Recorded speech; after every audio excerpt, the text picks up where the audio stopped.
பீகார் தேர்தல் முடிவு அனைவருக்குமான பாடம் என்று முதலமைச்சர் மு க ஸ்டாலின் பதிவிட்டிருக்கிறார்.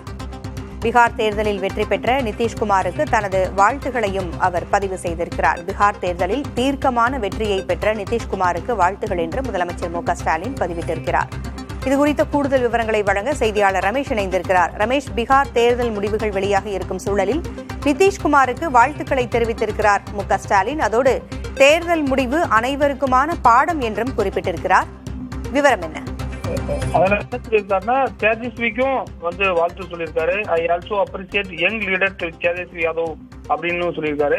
அதாவது பாத்தீங்கன்னா, எலெக்ஷன் ரிசல்ட்ஸை பொறுத்தவரையிலும் வெல்ஃபேர் டெலிவரி, அதாவது சமூக நலத்திட்டங்களுக்கு கொடுத்திருக்கக்கூடிய மக்களுடைய வரவேற்பாகவும் அது இருப்பதாக சொல்லியிருக்காரு. அது மட்டும் இல்லாம இந்தியா கூட்டணியை சேர்ந்த தலைவர்களுக்கு இது ஒரு பாடமும் என்று அவர் சொல்லியிருக்கிறார். அது மட்டும் இல்லாம அவர்கள் India bloc are seasoned politicians capable of reading the message and planning strategically to address emerging challenges என்று அவர் சொல்லியிருக்கிறார்.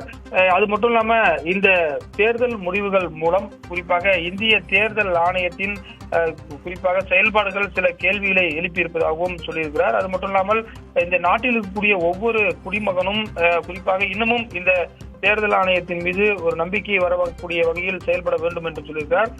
Conduct of the polls should inspire confidence even among those who do not win என்றும் சொல்லியிருக்கிறார். அதாவது தேர்தலில் தோல்வி அடைந்தவர்கள் கூட தேர்தல் ஆணையத்தின் மீது நம்பிக்கை வரக்கூடிய அளவிற்கான அவர்களுடைய செயல்பாடுகள் இருக்க வேண்டும் என்று ஒரு வித்தியாசமான முறையில் தனது கருத்தை தெரிவித்திருக்கிறார். வழக்கம் போல ஏற்கனவே இந்தியா கூட்டணி சார்பாக ஏற்கனவே பீகாரில் நடைபெற்ற பேரணியில் பங்கேற்பதற்காக பீகார் வரை சென்றிருந்தார் கடந்த சில மாதங்களுக்கு முன்பு ஸ்டாலின். அப்பொழுது ராகுல் காந்தி, தேஜஸ்வி யாதவ் ஒரே ஜிபியில் பயணித்ததை நீங்க பார்த்திருப்பீங்க.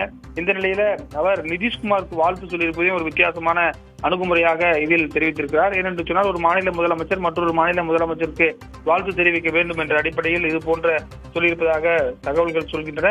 இருந்தாலும் அவர் சில இந்தியா கூட்டணியில் ஒரு முக்கியமான அங்கம் வகிக்கக்கூடிய ஸ்டாலின் இந்தியா கூட்டணி சார்ப சில விஷயங்களை சொல்லியிருப்பது முக்கியமான விஷயமாக பார்க்கப்படுகிறது. பொங்கலொலி தகவல்களை வழங்கியமைக்கு நன்றி ரமேஷ்.